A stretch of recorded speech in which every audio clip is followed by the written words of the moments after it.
To pull or not to pull, that's the question. That is the question of the day. We're here with Dr. Bilski. How do you know when a tooth has to be pulled?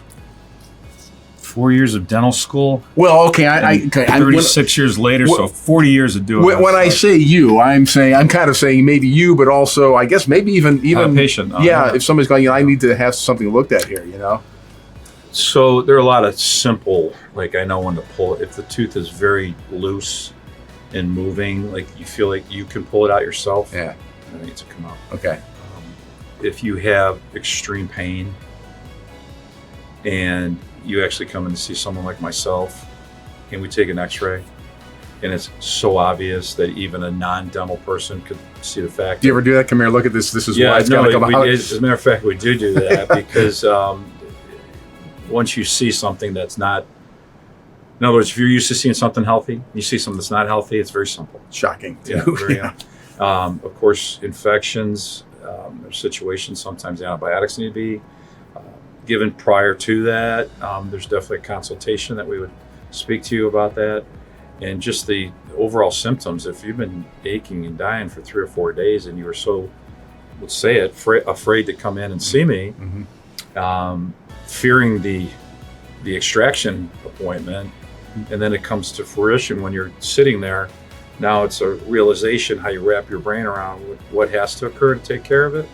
But simply put, how do I know? It's usually the symptoms, the x-ray, and then there's some doctor stuff that we do tap on the tooth or put some cold stuff on there. And for somebody who maybe is sitting through a lot of pain right now, trying to avoid it, what's after it gets pulled? Is there residual pain for a while, or what's the recovery? Yeah, that's a good question. What dentists forget to tell our patients is this: provided there aren't any extenuating infection circumstances, provided you're numb, there is no pain.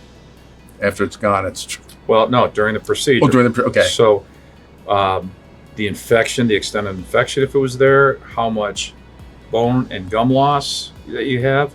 Did we have to do what's called gum or soft tissue manipulation? If I have to move the gum out of the way to access the opening to get to the tooth, do I have to drain the infection? My point is, during the procedure, you don't feel it. It's comfortable. After the procedure, maybe the numbing wears off 2 to 4, 6 hours later. That achiness is the inflammation from the swelling and maybe there was infection or whatever happened. Yeah. Inflammation also from what I had to do. And the soft tissue is what really is giving you that sensation of, oh man, this is bad.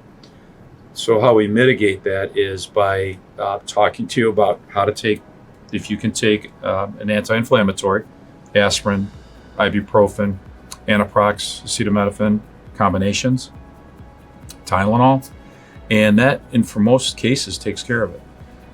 Questions sometimes are, do we need pain medications, opioids, Percocets, Vicodins? We have mouth rinses and gels that actually help mitigate that too. If we know you're going to go through the procedure, we would have you start those rinses. And the reduction in inflammation, bacteria and viral counts that are in the mouth, all the things that are stirring up this achy tooth, why we're taking it out, why are we doing this? It's called preemptive analgesia, so that it's just use this rinse 3 days before you're coming in and utilize it until it's all gone. After it, makes a lot of sense. We get phone calls, and it's very well documented in the research. Indiana University's dental school and a couple of European schools, and it's starting to spread out into the dental schools in the U.S. So there will be papers coming out. It's been around. It's called Stella Life. It's been around for, I don't know, at least as far as I'm aware, about 8 to 10 years. Could be off a little bit, but it's we've been working with them for a while now, and we seem to have zero bad phone calls after the procedure. That's great. That's great. So, hey, if you're feeling something, don't put it off, man. You might want to prevention. Yeah, call a good dentist and Bilski Dental Group. They'll take great care of you. For sure. Give us a call.